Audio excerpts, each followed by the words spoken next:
Ultimately, the best that we could have achieved was the P5 with George behind the pair of Ferraris.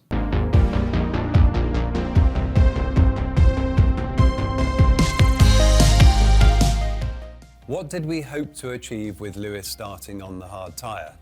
Well, we do a lot of simulations and we look at the scenarios where we start on medium and hard. And one thing we were seeing with the hard was the potential upsides were actually bigger. So Lewis's chance of getting a very good result was increased if we offset strategy and went for that hard tyre.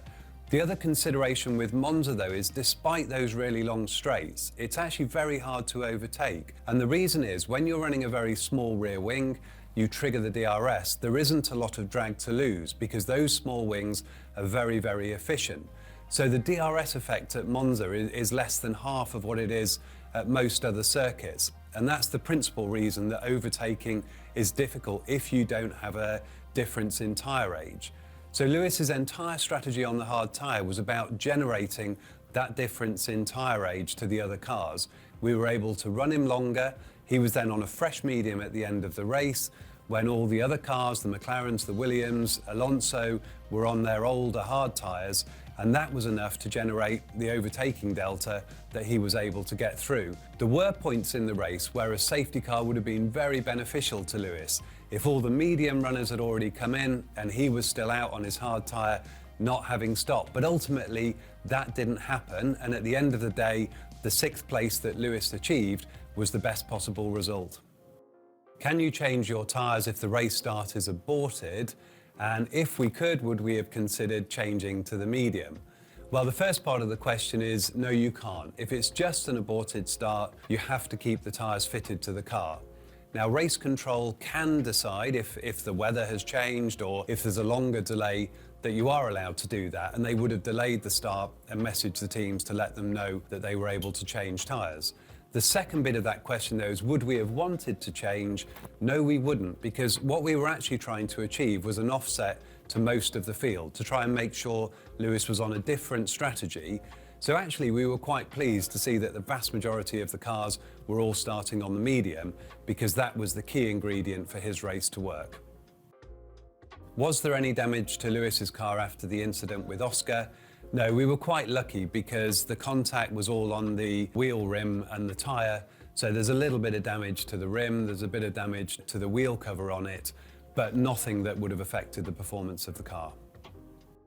What do we take from George's performance in Monza, and without that 5-second penalty, would he have been able to challenge the Ferraris? Well, George had a really good weekend, and perhaps the highlight was the performance in qualifying.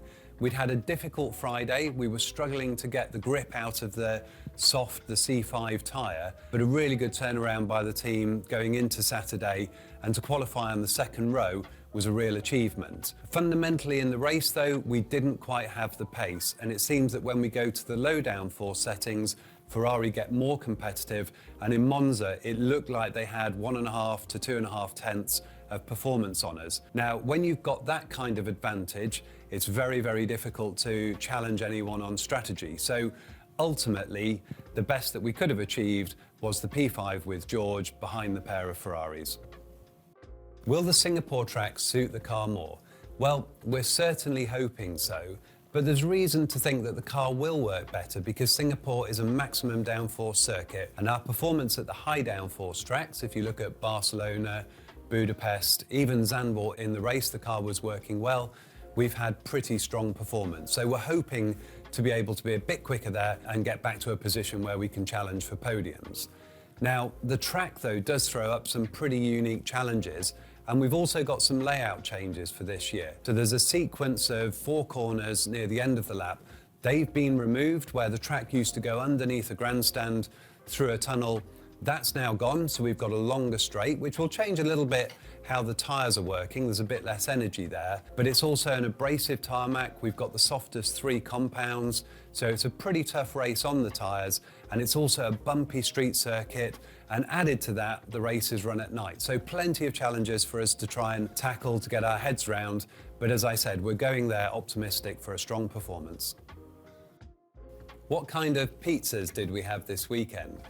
Well, I gather a lot of pizza was eaten in Italy, but I was actually back in the race support room. So there are a few races a year where I'll join the team of engineers, strategists in the race support room, and it's great to get a bit of a view of how it's working back here. Now, my seat on the pit wall was taken by our own Italian engineer, Riccardo, and that's great because it gives him an opportunity to keep in touch with everything that's going on at the track. But for pizza, well, I had to make my own. I did that at home, and I'm sorry to say it was only a margarita.